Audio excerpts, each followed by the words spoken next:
What's up, everybody? Welcome to another episode of Yala, your thrice weekly podcast where we talk about the hottest news with a touch of what, Terrence? Good old Gen Z humor, man. Good old Gen Z humor, man. Yeah. Exactly, Gen Z humor. Gen Z humor. It's I guess we'll get into why we are a little shaken right now. But how was your week, man? It's just been quite a lot of big news, right? All the ABSD stuff, property prices and all that. Very, very serious stuff, lah. That's why it's quite refreshing, the topics that we're talking about today. Kind of like, is it refreshing, Terrence? Is it? It's a real wormhole to dive into, to say the least. It'll get you away from the typical things that you worry about, like cost of living, rising prices, inflation, all that boring stuff.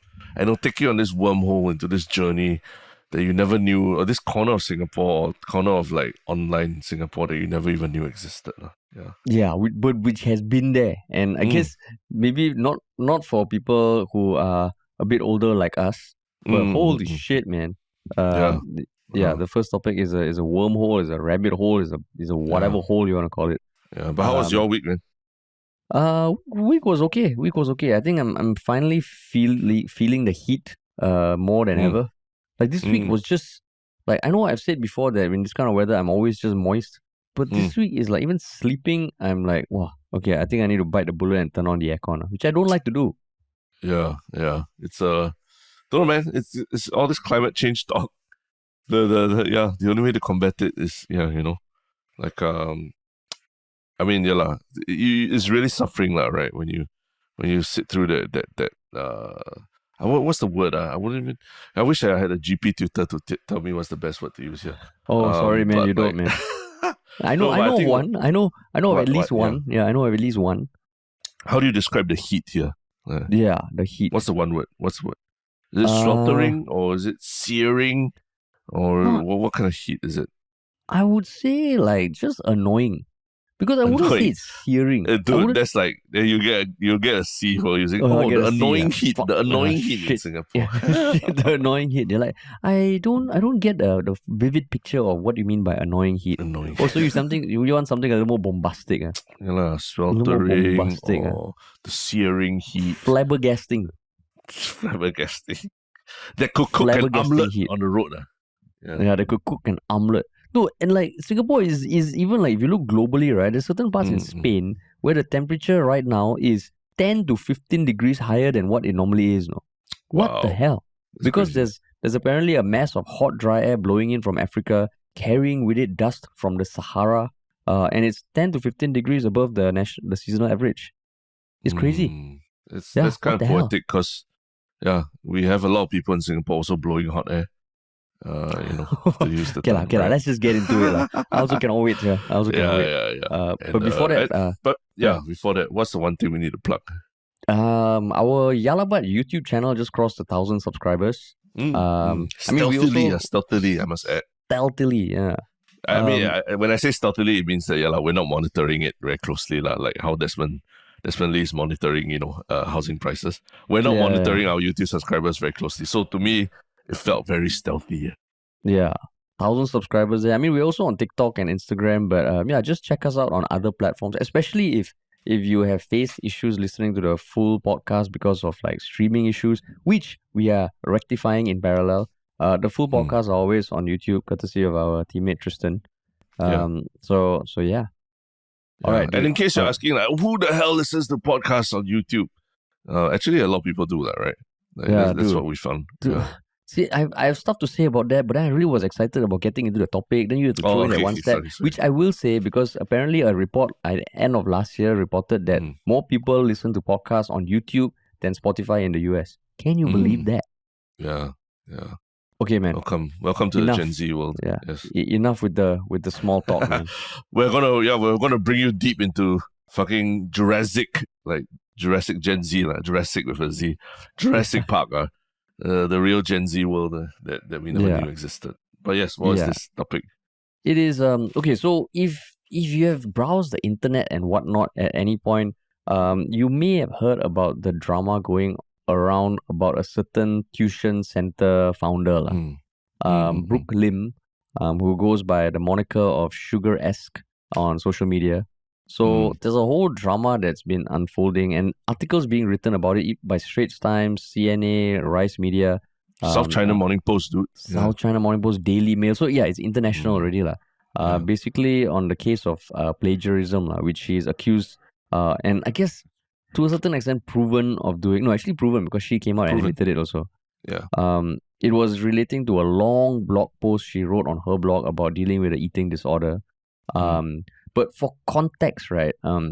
She's actually been in the media for quite a while because I think within 2 years by last year, as a 19-year-old, she had 185,000 followers on TikTok, on Instagram, maybe like 20K more. And in school, in RJC, she used to vlog about her daily life, as a student.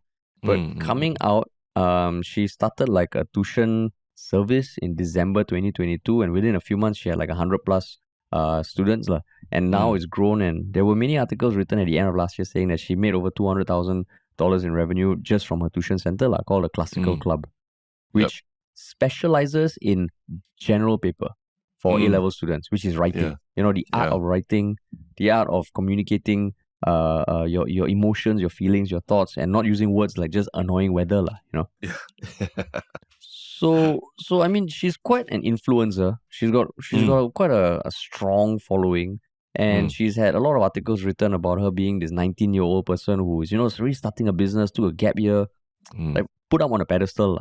And applying for overseas colleges and all that, right, in the interim as well. Yeah, exactly. Yeah.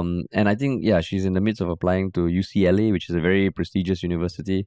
But about a week ago, there was a TikTok account that started posting excerpts from her essay on the writing disorder that seemed to be from eating disorder, not writing disorder. Oh fuck! Yeah, that was a Freudian slip, man. There's a Freudian slip right there. Holy crap! Yeah, eating disorder. Yes. That sounded similar to a few books, and somehow, I'm not so sure whether they crowdsourced or they went down a rabbit hole of their own. They put together a very, very, very comprehensive Google Doc that is, I don't fucking know how many pages, but at least like 20 pages. With examples of excerpts from Brooke's one essay, and not just that essay. Written interviews she's done in the media, blog posts, copywriting examples on her company's website, and put it side by side. Then, since then, she's issued a few apologies. Even Rice Media wrote about an apology. But what made you want to talk about this, Terence? No, I mean, this came out in my newsfeed, and I think someone even suggested this topic in our Yalabat subreddit this week. A few friends as well, I was like, okay, it's just another case of local influencer, doing some whatever, plagiarizing, whatever, But, so I didn't think much about it until I think you suggested this topic today. Then I looked at it, I was like, oh, wait a second, this is, you remember the days of Harsh Dalal, right? When 19-year-olds. The 19-year-old, when Tech in Asia did a huge expose on him, being in the Forbes 30 under 30 list and having all these vaporware companies that were supposedly making like millions in revenue, and then really discovering that did they even exist, So in this instance, I'm not saying that she's a Harsh Dalal, but in this instance, what surprised me was that it's not like she just exists only on TikTok and all she does is just influence people with photos and videos and stuff like that. But she actually runs a very successful business, a tuition agency that is teaching what it seems to be a lot of young people how to score for general paper, right? And general paper is seen as the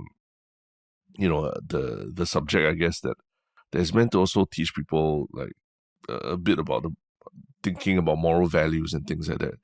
So for her to have built a business based on her brand of teaching people how to write essays, how to write original essays that can help you score in school, for her to be discovered to have been plagiarizing so blatantly.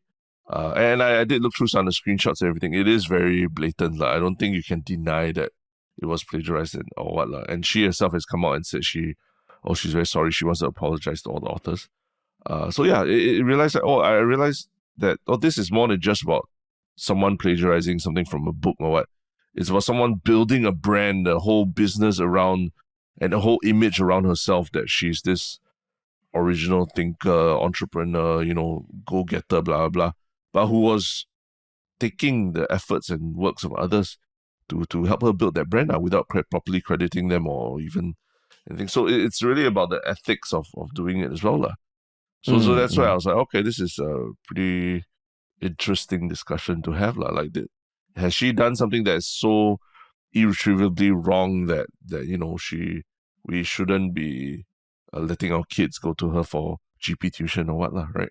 And but how about you? Like, why are you so excited about this? Is it because you saw her photos on her TikTok or what? And in your daily trapped by the thirst trap, is it? Because she's a good looking person, all right. She's very she's got that whole influencer vibe. I think to clarify, her 180,000 followers on TikTok is not because she gives GP tips on her TikTok, right? Yeah. It's primarily lifestyle, photos, videos, and things like that she puts on TikTok. Yeah. And the reason why I wanted to talk about it is because my initial thought was that, it's natural, when someone is 19 years old, enjoying that much success, there will be haters. I won't deny, when I read the article last year, I was like, fuck, 19 years old, doing this. Shit, I'm twice the age, like blah blah, and like blah blah. What was I doing at 19? Those thoughts fill me like. But you can't deny, based on what was written last year, that okay, she's super successful, a real hustler, and okay, like you do that old uncle look, like, okay, this girl is gonna go places. So when I first saw this, I thought it was gonna be a bunch of just hateful shit, spiteful shit, people over dramatizing shit. And because unfortunately now the tuition center space, because there are other tuition centers started by influencers as well. It feels like it's reaching the drama level of what like YouTube drama was, or Instagram drama, which by this point I'm like, fuck all this okay? Fuck all this. Yeah, fuck all this. So when I read it up, I was like, okay, it's gonna be some meaningless, baseless claims. But when I saw the Google Doc, right, I was like, oh my God. So just to give an example of some of the things that Terence mentions, so that one essay on being afraid of eating, which was published on 18 April on Brooke's blog, which is no longer available.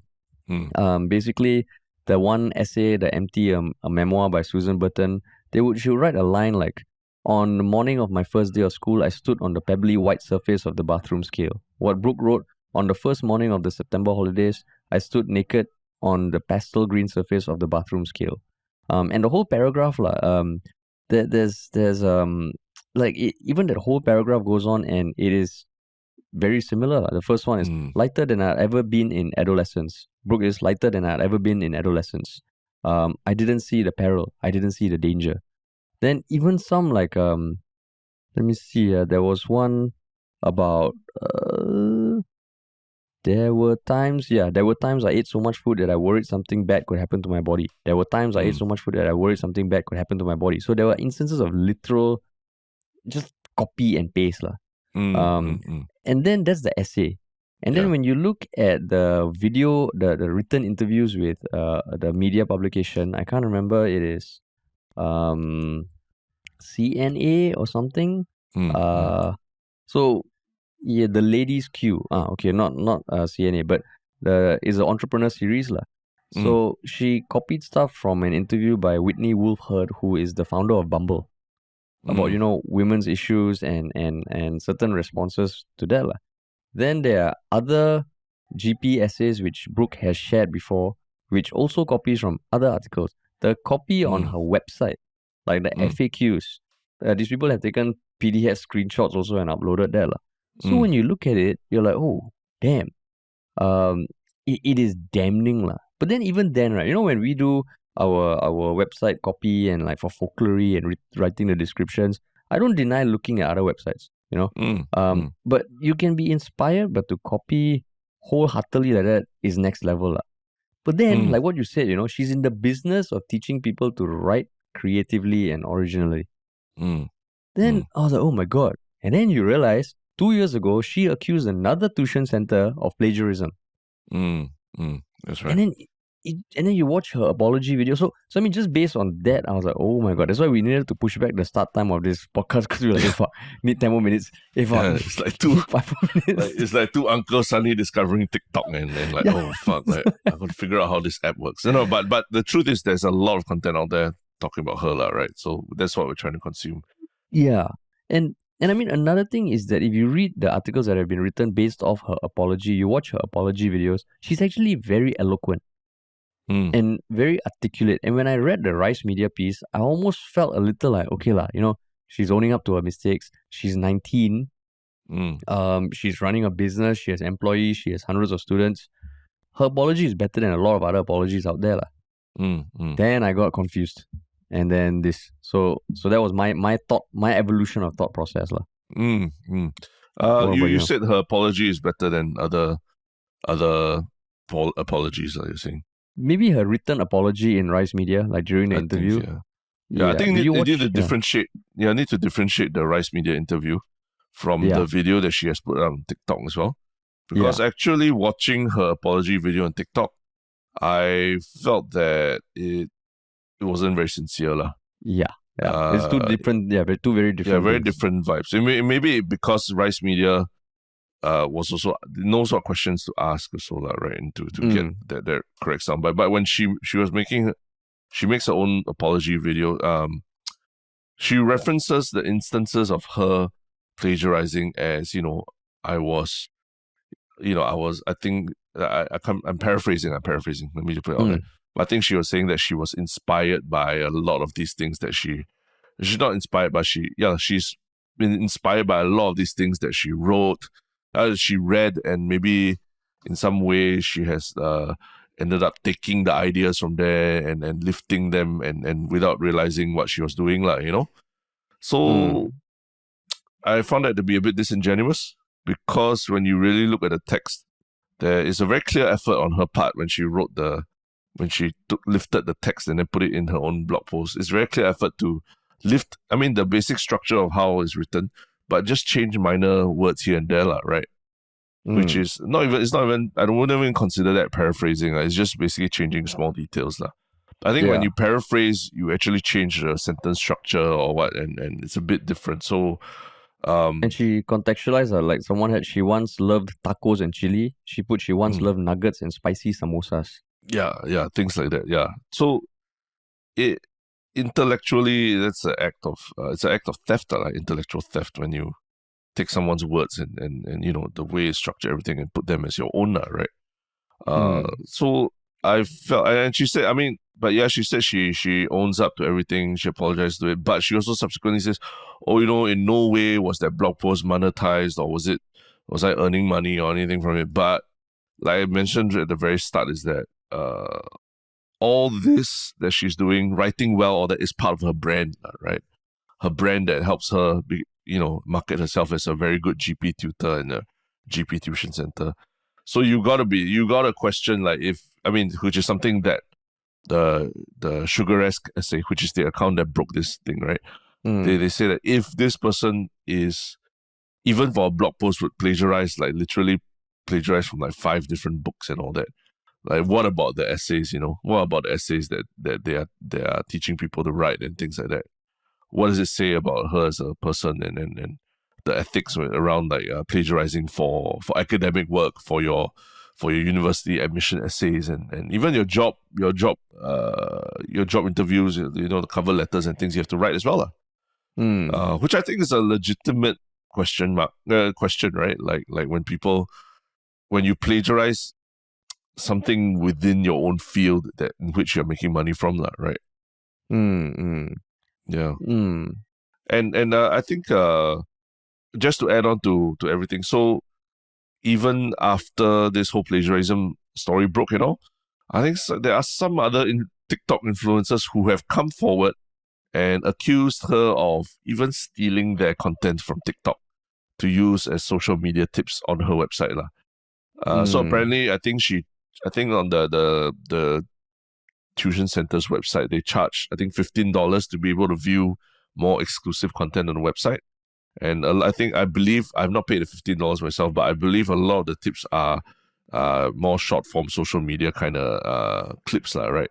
And there's a whole business of young influencers on TikTok who are, give advice on general paper, give advice on, acing your job interview, give advice on being a young entrepreneur in Singapore and all that. So the one that I'm talking about is the account is Jia Bao's Insights lah, where she has in the recent days put up videos really accusing Brooke Lim of plagiarizing her content lah, right? On TikTok. So it's I think this is still a developing story where maybe more people might come forward, but it tells you that it's not just about that one blog essay lah. It's a lot of different things, a lot of different facets that people are that are upset about lah.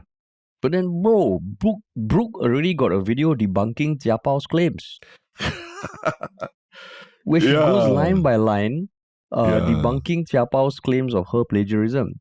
So I mean, I think it's very important you point out that what you read on like articles like Rice and the original video are very different lah, because like she never like what you said, right? The plagiarism is not just you have this idea brewing in your head. Sometimes, like we've thought of video ideas, we have written stuff. Sometimes you even forget that if it's a one-off thing that's in your head, then maybe you really remember, you factor it in. If someone points it out, you might be like, oh shit, yes, that was from that movie. But hers seemed very, very strategic and very, very planned lah. And there's even a screen recording that they got of her talking to her students, I think, about that essay, saying, this is more or less mine. I mean, it's not fully mine. I sent all my essays to my tutors to help me edit it. So, but at no point did she mention that crediting and all that. But why I find like this whole thing is damn weird, because it is reaching that point of influencership in an industry that maybe last time also you had star tutors lah, right? I remember when we were growing up, there was Charlie Chan.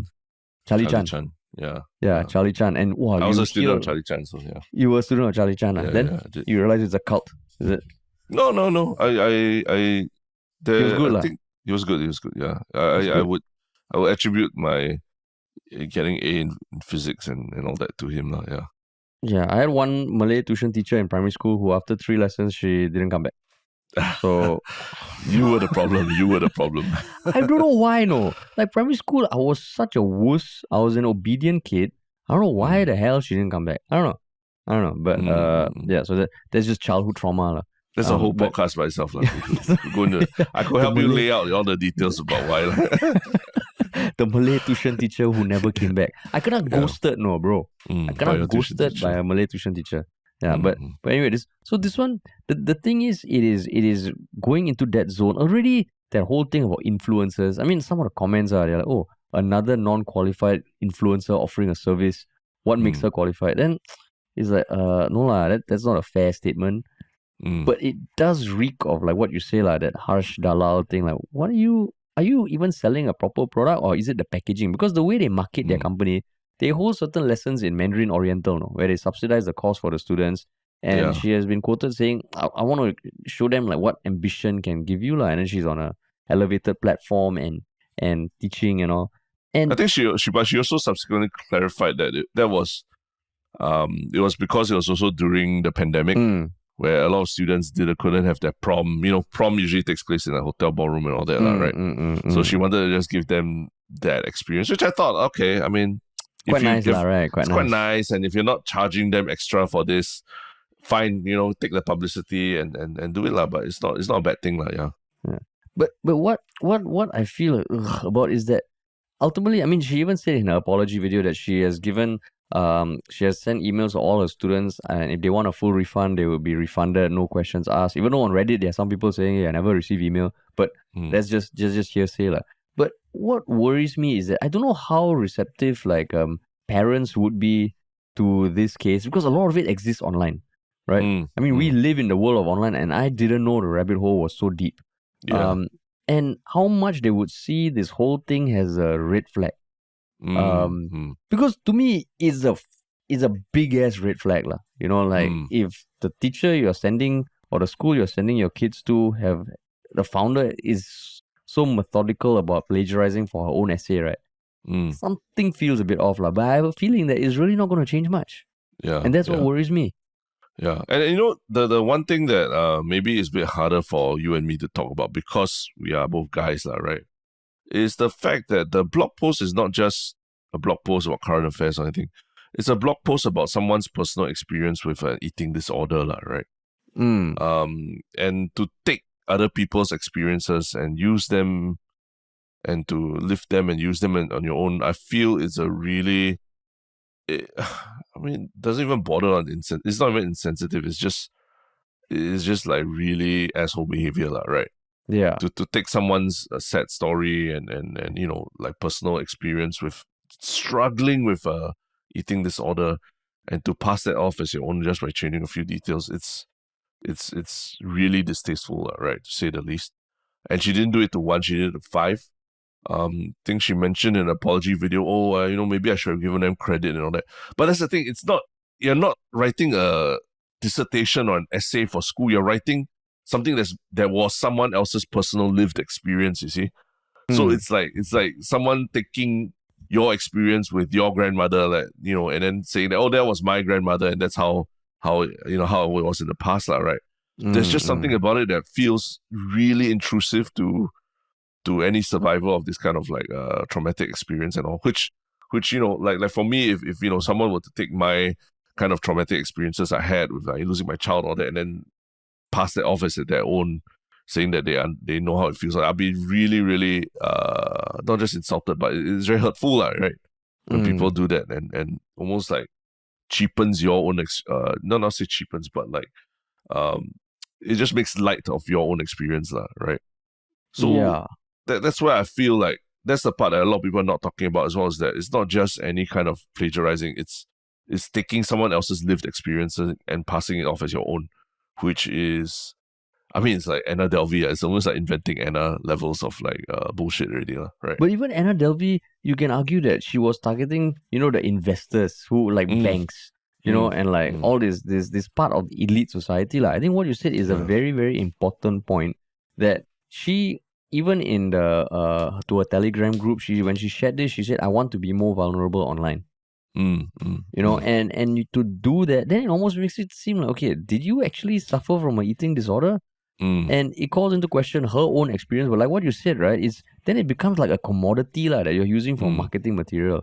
Yeah, because it's a victimhood tour, right? Victimhood tour, yeah. And then you apologize, and then part of me was also thinking like, okay, the fact that she's 19, should she be given a bit more room to fuck up and, you know, atone for her mistakes and shit like that? Do you think it makes a difference? Yeah, so that's where I was really like hoping that in the apology video that there wouldn't be some half-assed justification for what she did, lah. But like I mentioned, there were some half-assed justifications for what she did, which I didn't appreciate, lah. I think if you screw up, you screwed up, and obviously, if you're still trying to build some narrative around it, like that you did it innocently or whatever, or naively, or, you know, that because it was such a traumatizing thing, I want to, you know, write it as clearly as I can, and I happen to be inspired by a lot of things I wrote. Then it's just disingenuous already, lah. It's not really a real apology to me. Yeah. But the fact that she's 19, I think it's even a bigger worry to me that she's 19 and she's already doing this, lah. Right? Like, I brought up harsh dialogue because it tells you that there's a whole, I mean, the entire generation of people who grew up online, who realize that they understand the game of playing different personas online, and you know how many people are going to fact check what I put online and as real and all that. And that just makes me very, you know, as an older person who maybe grew up half analog, half digital, right? You know, you and I, we grew up in the days of like VCRs and all that, and then we transitioned to the Walkman, internet. yeah. Wow. Yeah, I literally accessed the internet first in the computer lab in school, right? I'm from that generation, you see. So to me, it's like, yeah, they're so capable of doing this, and then they get publicity from doing it, and even when shit fucks up, they try to control the narrative by putting up videos and making, like I said, half-assed justifications about it. It's just, it's quite worrying to me, the kind of signal it sends also to the entire generation, especially someone who is very influential like her, right? A GP tutor and all that as well. Yeah. Because there are a lot of people in the comments who are still supporting her. Yeah.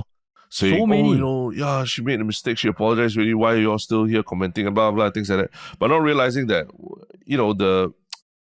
kind of values is she imparting to the kids that spend hours every week with her, right? When she can do such a thing and justify it so dismissively almost. Yeah, and I mean, there's even a Vulcan Post article back from 2022 talking about that whole case where Brooke accused there was an anonymous TikTok account that accused another tuition center of plagiarizing Brooke, and yeah, like I can't remember if Brooke was public about that, but the plagiarism thing between tuition centers has already been like drama in the news. And I would imagine as a GP teacher, one of the biggest things if you're writing is plagiarism. It's almost like if you are, I don't know, if you are a chef, don't lick the food. Don't lick the food. But in university, it's a very, very big deal, right? It's a big ass deal. It's a huge deal when you turn in an essay and it turns out like if you've lifted parts from a book or what and you haven't properly cited it or even made it clear that it's a quote or anything, it's seen as you could fail a course straight away, right? Basically, if you're found out doing that, it's seen as a you could be expelled, you could be expelled. Yeah, intellectually dishonest. It calls into question your integrity, basically. Yeah, exactly. And I mean, initially I was thinking, okay, she's 19, but the more we talk about it, the less sympathy I have because she has benefited from being a public figure. It's not say like let's say that Charles and Keith girl, Zoe, I think, she was not a public figure until she blew up, and even then she was posted a very innocent video lah. But for people who become overnight a public figure, I have a lot more sympathy because you just do something stupid lah. But for this, she has leveraged her personal public profile and been very, very conscious about marketing herself a certain way lah. So to do this, right, to me is a big ass red flag. I hope parents kind of like are aware of this because like what you said, 19 years old, yeah, she understands the system, she understands the psychology of people, and even then your apology also is like I mean, to be honest, like in some way we also are public figures, right? In the sense that we have public profile, public persona, and I always wonder, right, if someone digs up something where I'm like, oh my god, I fucked up big time, what would my apology be? I think the first golden rule is like, don't make it seem like you're an innocent, like you weren't aware that your stuff is out there in public. I hate that shit. There are a lot of perks that come with being a public figure, but when you play the innocent card when you've been doing it for years, a bit tough to swallow. Unless, okay, I'm not saying that's a blanket statement, but I'm saying based on her apology video, not exactly going into detail like what made her plagiarize. And just using the whole I was naive thing for an essay that was published last week, or 2 weeks ago. Yeah. So, and if you really, if this really floats your boat and you want to get into the weeds of it, there's a ton of weeds to get into, right? That account even like it keeps track via like timestamps every 5 minutes. The edits that Brooke Lim was making to her blog post to remove the parts that she plagiarized, and then eventually she took down, or she blocked the whole thing or whatever right? So if you really, really want to get into weeds like that, there's a lot to. You bring your parang with you, basically. Yeah, that's what I have to say. And then even the other influencer that I mentioned, the TikTok influencer who does content, Jia Bao, right? Yeah. She's made a few videos like detailing the instances that she thinks Brooke Lim plagiarized from her lah.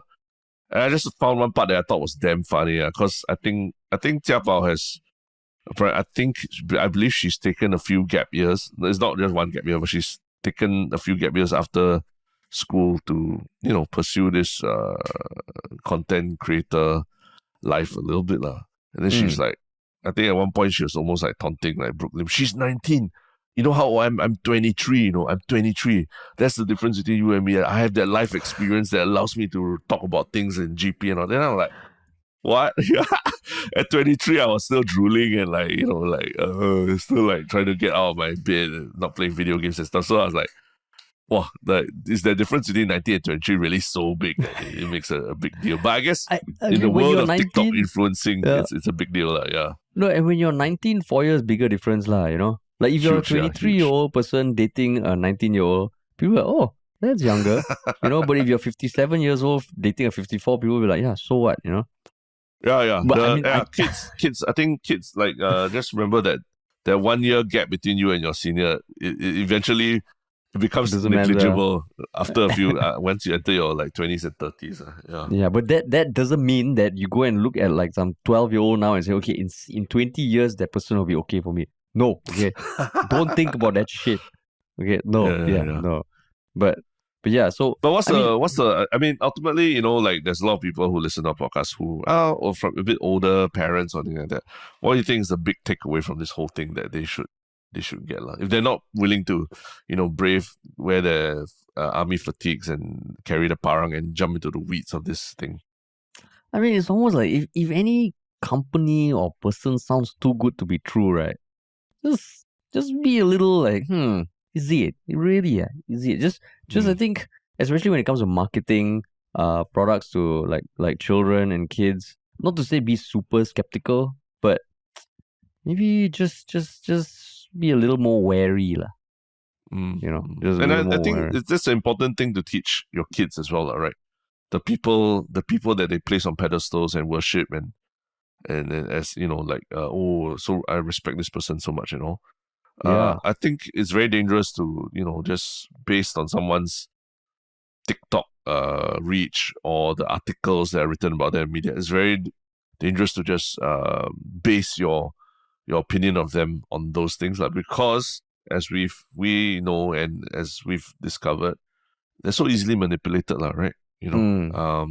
And if not for other influencers on TikTok calling it out and all that, I don't think this issue would have ever come to light, right? Yeah. Mainstream media is not going to cover it.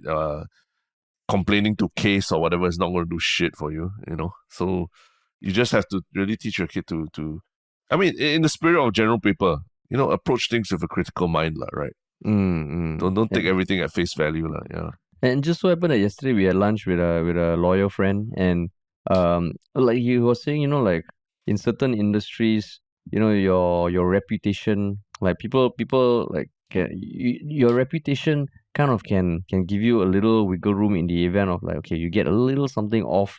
People value your past experience and your values and your integrity lah. Then he asked us about media. And the more I thought about it, the media space or content creation space is so weird because it's almost like your clout, your followers mean more than everything else. And I think if someone has 1 million followers in Singapore, they can meet someone, punch them in the face, it goes public, they hold a meet and greet the next week, and a lot of people will come. Because there's almost like the fact that 1 million people follow someone almost elevates them and it judges their character to be positive, which is not really the benchmark at all, Yeah. And that's where it's a little weird. Like you hear so many people with followings, both in the business world, content creator world, where you have maybe questionable values, but they're still like super popular. And that always so if you have a friend, who has a kid in school, and they're like, oh, I heard of this tuition agency, classical, very popular and all that, then quite good, all the students come out and get A's. What will you tell them? What will you tell them to do?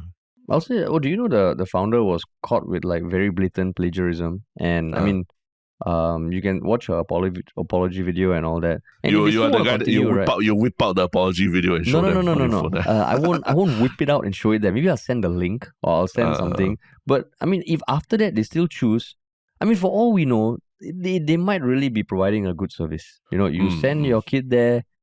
It's like the case, like, you know, like let's say you have a doctor who's an asshole. You know, yeah. um, okay, but then it becomes tricky because she's literally teaching them the art of writing. Okay, but Mm, whatever. mm, Maybe the company still provides value. If they want to make that choice, sure. But I think as long as they know and then they make the choice, lah. yeah. And then next Yeah. time, whenever they send me a message, I will just copy their message and send it back. And I'm like, oh, sorry. You're okay with Yeah. plagiarizing, right? For your kids. So, yeah, Yeah. I plagiarize your message. Yeah. So I think what you need to do is provide the information about what has happened, lah, right? But ultimately the decision is theirs, you know. Yeah, Uh, ultimately, decision but is yeah. theirs. But remember this. Oh, If you are caught in university plagiarizing, you could even be expelled from school. This is yeah, not man. something to be taken lightly. When especially when talking about academics, right? Yeah. Exactly. So if you care about your kids, the values that the lessons they learn and what the values they bring with them into university, where you have much less oversight over how they do things, then you do need to think about that and why maybe it's not a good idea to Mm, to look past these plagiarism accusations. Yeah. mm, mm, mm. Yeah, But man. yes, well, rabbit hole one. Yeah. Uh, but yeah, I think the this big hoo ha ha in Singapore is is small compared to the breadth of this other brouhaha that we're talking about. Mm, Because this one it spans back into history and culture and geography and skin color, right? So mm. what is this topic about? It is around the recent Netflix show, the casting of the person who plays Cleopatra in a new documentary series. Mm, mm, So it's arriving in the month of May. I think there were some trailers that were out, and the Egypt. Yeah, there's been a debate in Egypt that's been sparked because mm, apparently Cleopatra was light skinned, but in the mm, documentary series she's casted as being dark skinned.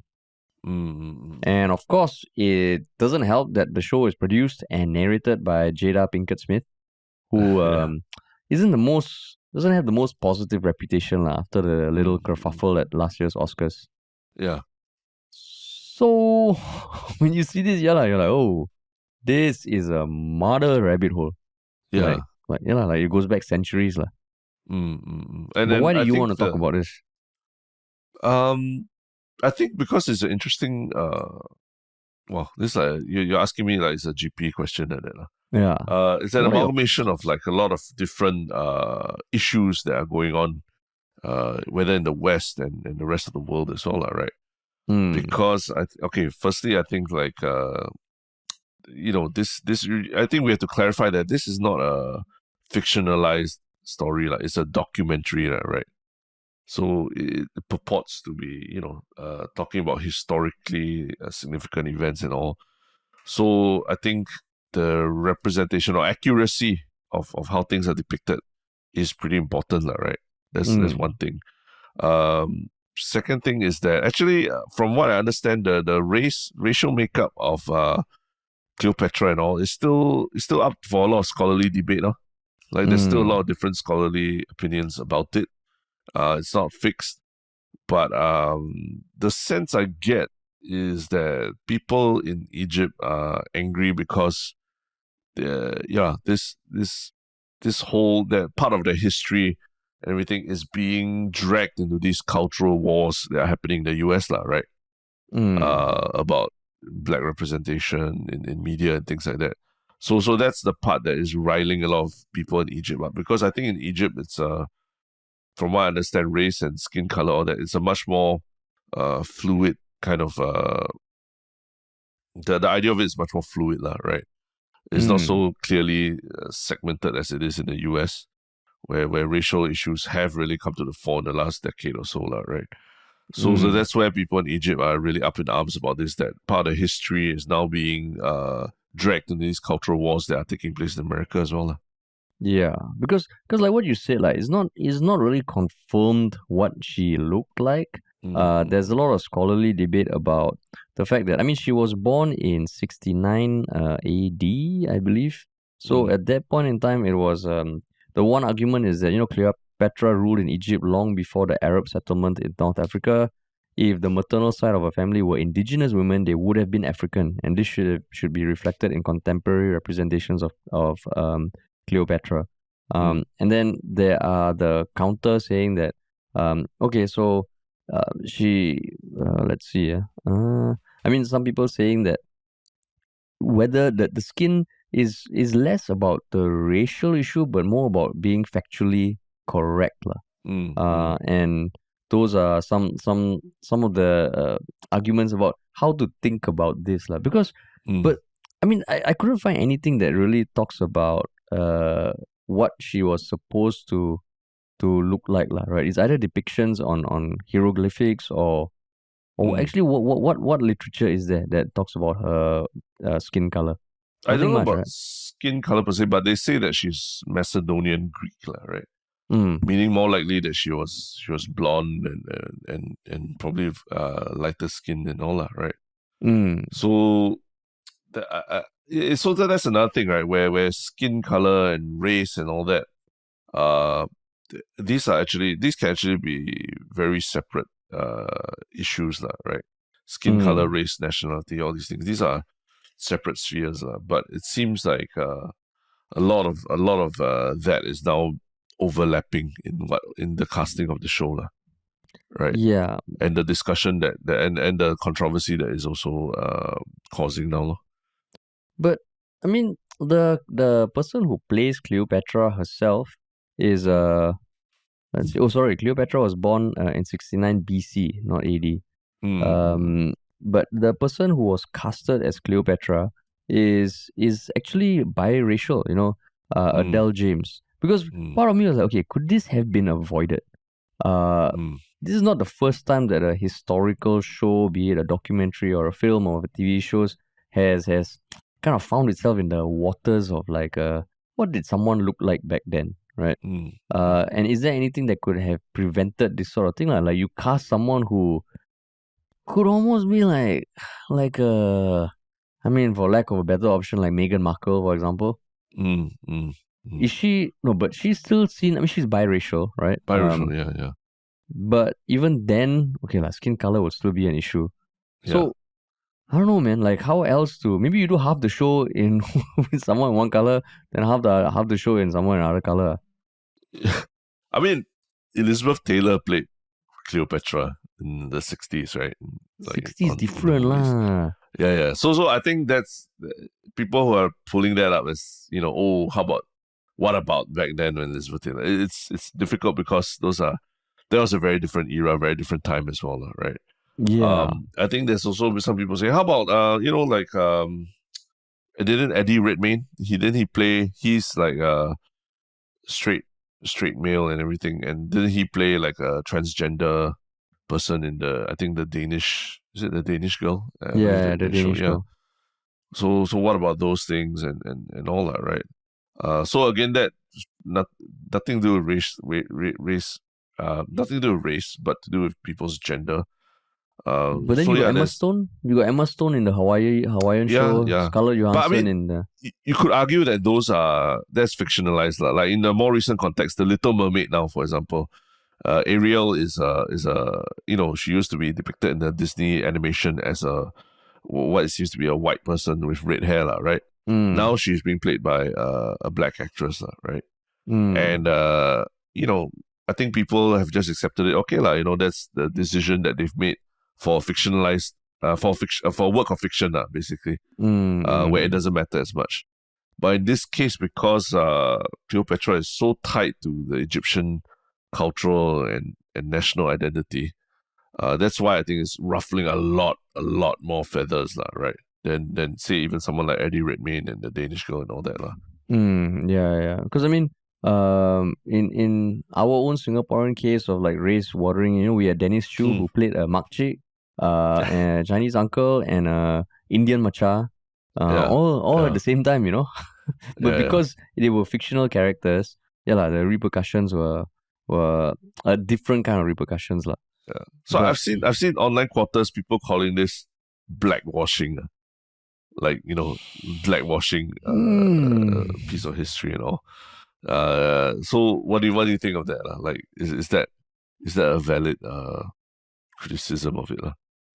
I mean, if it really is the case that there's overwhelming evidence to prove that she was white skinned and then you cast a darker skinned person, in some way, yes. If you look at the definition of what brown washing, whitewashing, and all that have come to be, Yeah. I guess it is lah. It's blackwashing, I guess. Was it a setup to get me like cancelled or Cancel. something? No. I literally saw this. I think some right wing commentator, Candace Owens. I think she mentioned it herself, right? Yeah, But yeah, it's one of those things where. So for let's say you just put it. Let's do a thought experiment, lah. If Lee Kuan Yew was played by, played by a bigger actor, let's say like someone who's not even from Singapore or something, lah. Like Morgan let's say Freeman. someone famous. I think like Jackie Morgan Chan Freeman? or whatever. Morgan Freeman. Yeah, in Morgan Freeman, for example, big actor, well loved, and respected, very respected actor, says, "Hey, I think that role would be awesome. It's such a great role, such a great person to play." How would you feel if that was the case? If Morgan Freeman was playing Lee Kuan Yew in a movie? Cannot lah. That would be messed up because that one is factually incorrect. I think the tricky thing about Cleopatra is that Factually, what effect was incorrect? his race lah. His race. Okay. Yeah, his race. I mean, he would do a great job. Yeah. Because I'm sure he can learn the Singlish accent or like the quasi-British accent from that Lee Kuan Yew had also. But I think the tricky thing here is I'm looking even at the Wikipedia articles of like Cleopatra's race and stuff. And there's a general consensus that she was predominantly of Macedonian, Greek ancestry and minorly of Iranian descent. But the whole issue of like, was she black or white has been debated for like 20 plus years already, if not more. Yeah. There was literally in 2020 an article published by Ebony magazine called Was Cleopatra Black? And there were all these academics who chimed in, and yeah, it's a tricky thing, man. Tricky thing. So as just a follow-up question about that thought experiment I had earlier. So if it's not Morgan Freeman playing Lee Kuan Yew, but let's say they got someone. No.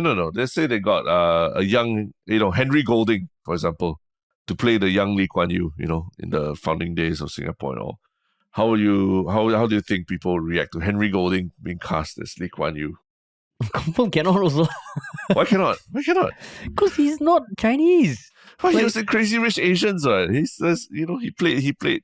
He's Malaysian, everything is all close enough, yeah. But I mean, if you are doing a historical biopic or something, why you want to cast Henry Golding as Lee Kuan Yew? He's the best actor for the job. He can carry off the British. I would still say, sorry lah, bro. You can play, I don't know, who's like a Eurasian person of note who was very influential around Lee Kuan Yew's time. But okay, that's for me. For you, okay, because you love Crazy Rich Asians. No. I mean, for me, it's of course like I generally lean towards more like, okay, if it adds to the story, like it's not so outlandish like Morgan Freeman as Lee Kuan Yew that people will get distracted from what the actual story is while watching it. I think it's possible, like it's a possible casting option, but whether people will react well to it, I think people won't react well to it because Lee Kuan Yew is also like a bit like Cleopatra, that is very closely tied to the national and cultural identity of Singapore, right? And I think that because of that, people will demand there will be a level of scrutiny on the whoever is playing him, a level of scrutiny unlike any other kind of historical figures in Singapore, right? Yeah. So I believe that it wouldn't be the best decision to do that. And okay, so if I put on my actor hat, okay, because you were talking, I was thinking actually, what if you can do a really good portrayal of Lee Kuan Yew, learn the accent, even with hair and all. Then I'm like, okay, you know what? Too bad. I will never be cast as like this heartthrob in a fucking show where this guy comes from Britain to have like girls throw their whatever at him and fall in love. So too bad, okay? I can be cast maybe as Gandhi. You won't be cast as Gandhi. That is my privilege, okay? I will never be in the Avengers, okay? I will never be in Mission Impossible, okay? Because my head is too big, my eyes are too big, and I'm just like a small man. No, so too bad, okay? Too bad. There are certain roles that as an actor, you suck it up, you have that range. Sorry, this is you want to play an Indian person, I'm like, you shut up, okay? There are many roles where I just, because of the way I'm born, I can't play. So too bad lah, too bad. Okay, now I take off the actor hat. I take off the actor hat. Yeah. So you wouldn't have wanted Scarlett Johansson, for example, to I think, play a Japanese Japanese anime character, right? In the live action version. Unless was a Ghost in the Shell, right? It was Ghost in the Shell, yeah. Ghost in the Shell. Unless there's no more Japanese people on Earth lah. And then she's like, okay, let's just find the best person who can play this role. Yeah. I think that's the thing, right? My actor rant. Yeah, I think that's the thing. If there's really like no better option, and you've really exhausted all possible options in finding someone that at least historically looks like a historical figure and all that, then you change it. Then okay lah, I understand. But in this case, like Cleopatra, like it's very clear that they're making a statement. They're making almost what is a political statement as well, right? Yeah lah. I mean, they'll never admit that, but I mean, I guess that's why it's riling people up lah. Yeah. I think even a lawyer has moved forward to sue Netflix to try and over an Egyptian lawyer has already filed legal action against Netflix. I guess maybe the Sang Nila Utama also, like, people know the racial ethnicity. Yeah. Different. But I mean, the show's still coming out. It's coming out in May. It's made already. Yeah, I mean, it will come out in Singapore. I don't know about Egypt itself, right? If correct. Scarlet causes riots and all that, for all you know. But cool. Cool. Okay, and what is your one Shiok comment of the last few days? My one Shiok comment. Okay, would you like to go first? Let me just pull that up right now. You have yours already? No, mine is I think Jungle Jimbo put something on Reddit that he was suggesting as a goofy topic on Shiok Thing, but it's pretty funny actually. There's a cuckoo bird themed art exhibition opening in Singapore. Admission is free.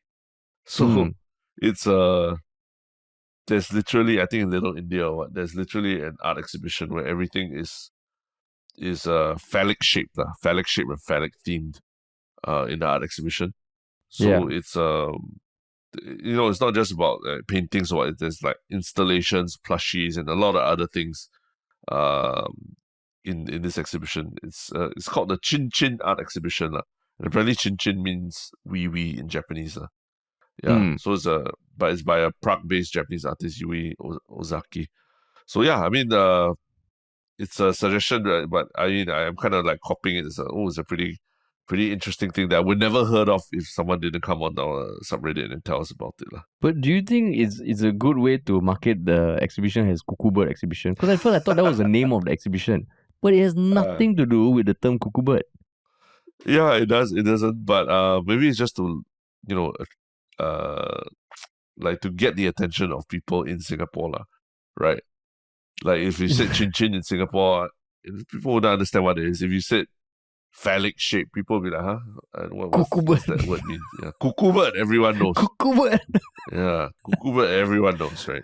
There was that viral clip from the NTU, like Singapore Uni, not I don't know whether it's NTU or not, Singapore Uni, the cuckoo bird. Yeah. Then we got Noah Yap to recreate because it sounded a lot like him, right?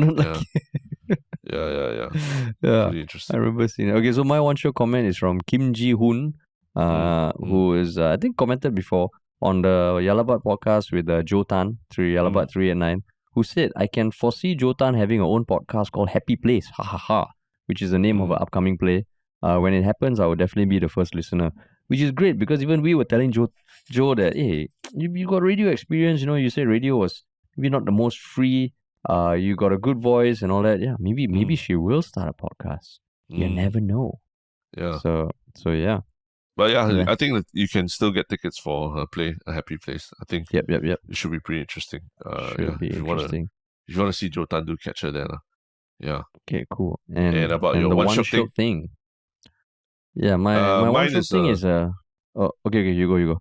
okay. Mine's a YouTube video from a creator that I just started following a bit because he travels a lot and he travels with his family. So he's had a lot of tips about traveling with family and all that. But recently he even traveled to Singapore and did a street food Singapore tour where he went to 4 hawker centers in 24 hours on his solo trip to Singapore. So shout out to Yellow Productions. I thought it's a um, pretty interesting perspective to see all these YouTube travel vloggers and all coming by Singapore, what they have to say about Singapore hawker centers.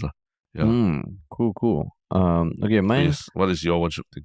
mine is an Instagram account that I chanced upon called Singapore Spotting. So Singapore_spotting. And it is actually a mid-journey project. It's not by Midjourney, it's by someone using Midjourney to imagine fictional celebrity spotting in Singapore settings. So it's pretty dope lah. You get like, Taylor Swift, POV Taylor Swift spilling the tea on her recent breakup over brunch at Over Easy.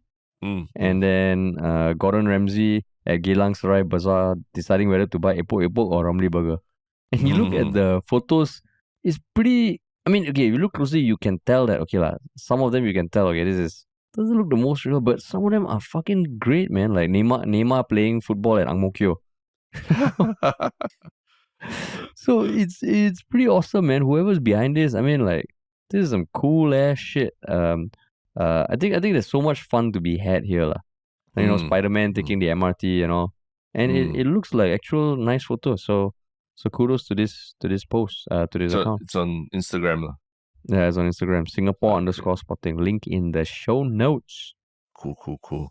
Yeah. Cool, man. Well, all right. Thank you for joining us on this trip down this Gen Z GP tutor wormhole that we went into. Hell yeah, man. Yeah. Sweet. Okay, cool. All right. Thanks, everybody. All right.